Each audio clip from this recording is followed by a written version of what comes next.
Marketing That Works is the podcast for business owners who want to move their brand forward so that they can bring in more sales and clients.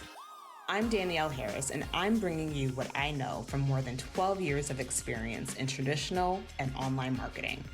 I have created marketing strategies for businesses of all sizes, from multi-million-dollar corporations to early-stage online businesses.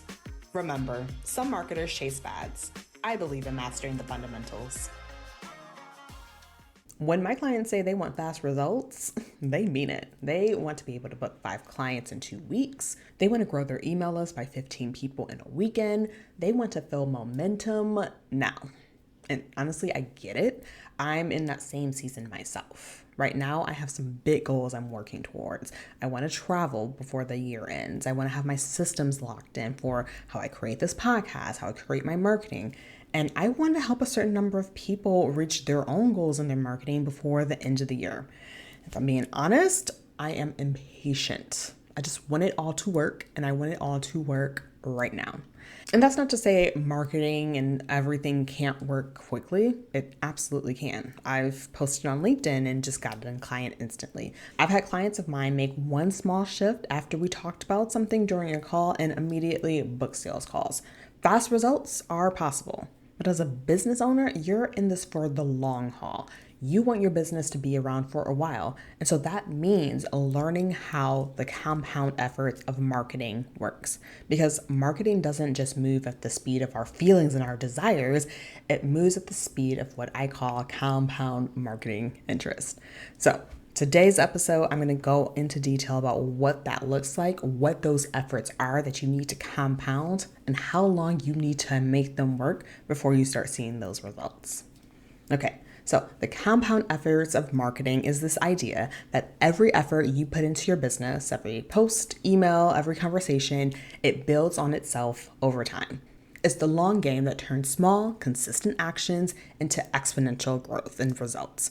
When it comes to your marketing and your efforts that you're putting in right now, even if you don't see it yet, it is working in the background. It is reaping dividends for you that you might not see for weeks or even a couple months from now. It's like putting money into savings. At first, it feels small. You have $5 here, $10 there, and you're proud of yourself for saving and putting money away. But then you're thinking, how is this supposed to turn into $50,000? Because that's what I want. And that's how marketing can feel at times, that you send an email, you show up, and you're proud of yourself for putting yourself out there. But then you're also thinking, where are the results? Where are the clients? And that's because just like compound interest with money, your marketing needs time for the efforts to build up on itself. The results don't show up in a linear fashion. They multiply once you've been consistent for long enough for it all to click. Now, I feel like I've told this story before, but it bears repeating.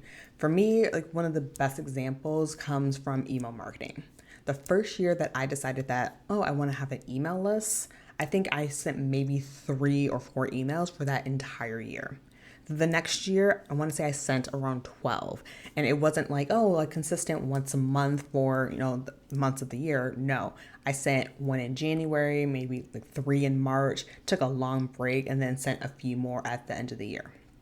But then I made a decision. I said, okay, I'm going to do this consistently, maybe once a week, maybe every other week, but I'm going to build this muscle.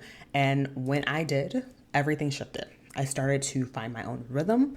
I started to create better topics that were sharper, and then people started replying. They forwarded my emails to other people, and of course, I did book sales calls because of this consistency. And it's all because I stayed in it long enough for the results to compound on itself. If I had stopped after a few weeks, it would have been like my first year or second year. I would have put things out there, but I wouldn't have seen any results for that.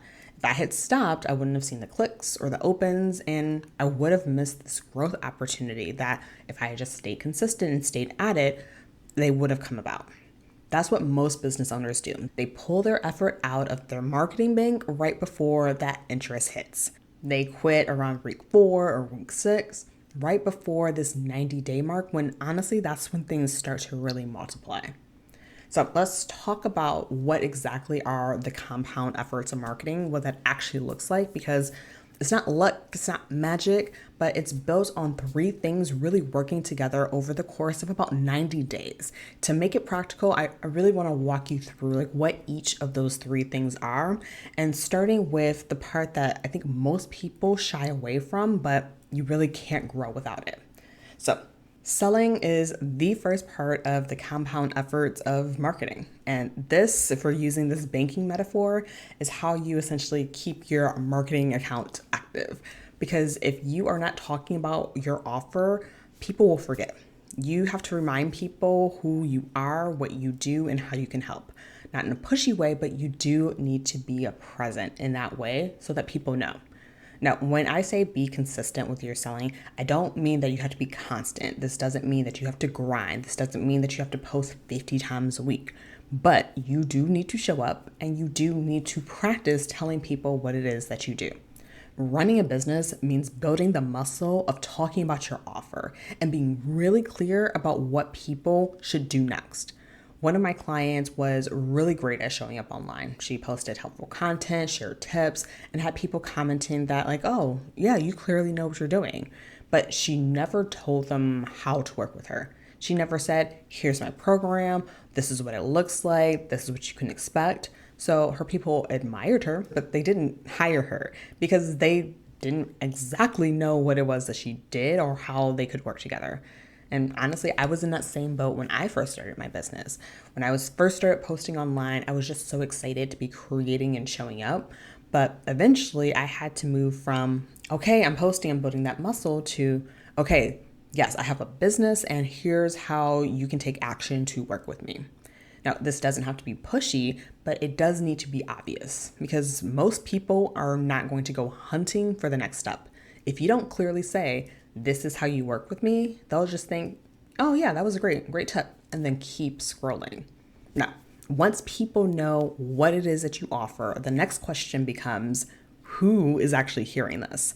And that is where lead generation comes in. Lead generation, the second portion of the compound efforts of marketing, it just means getting in front of new people. Now, this has me thinking about one of my clients. She's a service provider, and she used to tell me that she could never seem to find the right high-ticket clients that she wanted. She felt stuck offering like budget services, and that's who she kept finding. She was showing up, she was marketing, but she was clearly not in the right rooms. She kept saying things like, I keep getting people who can't afford my work. So we looked at where her leads were coming from. And the problem wasn't that her offer was wrong. It was that her audience was. So I told her, you don't have to go and cold pitch people or start collaborating in ways that don't fit, but you do need to find yourself and put yourself in rooms and spaces where the people that you want to work with are going to be at. So we looked at where her leads were coming from. So this was a service provider who was really offering a service for business owners who were very much established, who had a lot of intake coming in, they had a lot of things going on, and they were busy because business was going so well. That was the type of client that she needed to work with. She had built her audience, though, amongst a bunch of other people who were either other service providers like her or who were people who were just starting their business. So yes, her offer and her services were going to be too expensive for them. Her goal, she needed to work with more people and get herself in front of more people who had established businesses, who had the issues that she was looking to solve for, and would be more than willing to work with someone like her to give them a solution. And so with this knowledge, she built out a simple nurturing system on LinkedIn, a platform that she wasn't necessarily focusing on before.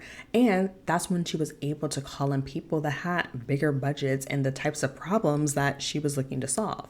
And because of that, she built out a simple nurture system. She tapped into her existing connections that she had, and she got new qualified people coming in and wanting to work with her.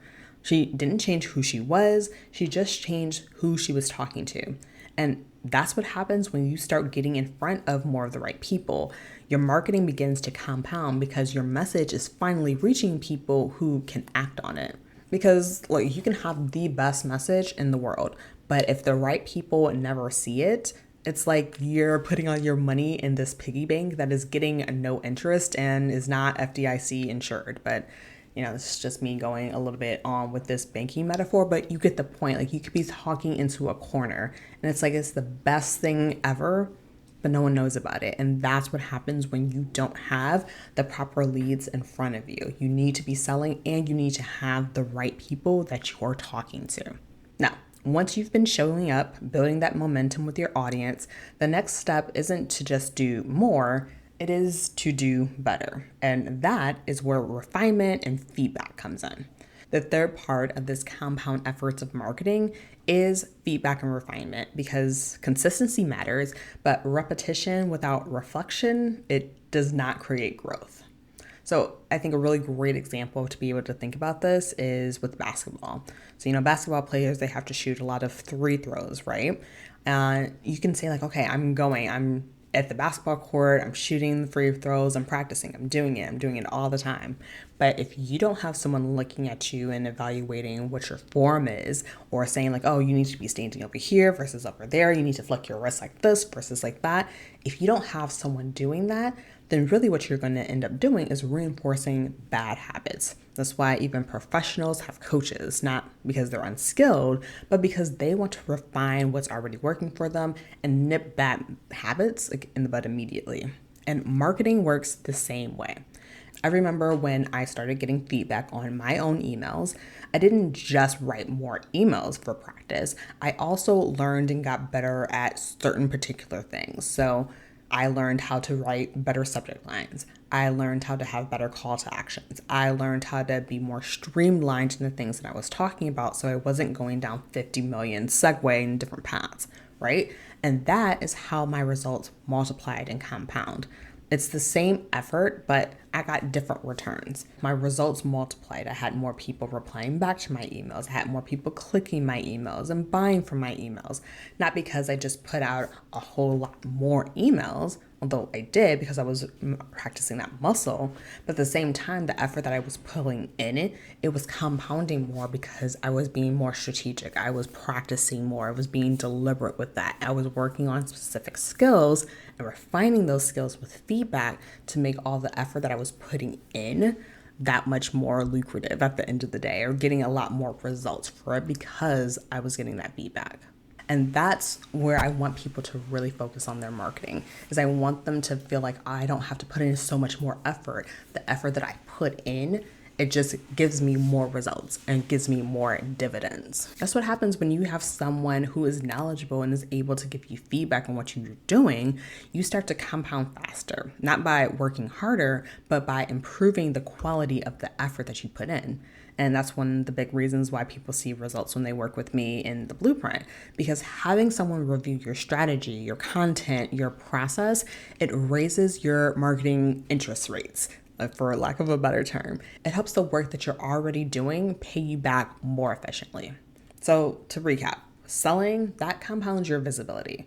Every time you talk about your offer, you remind your audience of what's possible. And that repetition builds recognition, trust, and momentum. The more consistently you sell, the faster that awareness compounds into action. And then lead generation compounds your reach.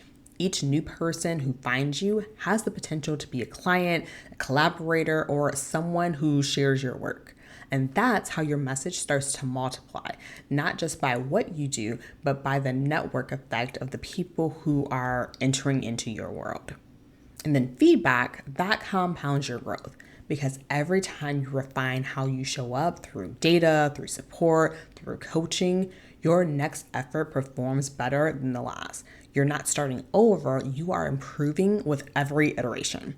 When you put all of those three things together, selling regularly, growing your audience intentionally, and refining what works, your marketing doesn't just add up, it starts to compound. That's when your effort starts to work harder for you, quietly, consistently, and then exponentially over time. So if you're feeling impatient like me and wondering when the results will show up, this is your reminder that they are building. In marketing, there's a saying that it takes about 90 days of effort for your results to start compounding. Like that's the timeline, not 9 days, not 90 hours, 90 days of consistent selling, lead generation, and refinement working together.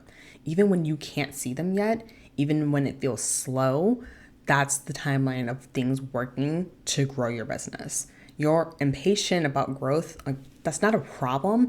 It just honestly means that you care and you just need your efforts to compound. And most people stop right before it starts to pay off. And I don't want that for you.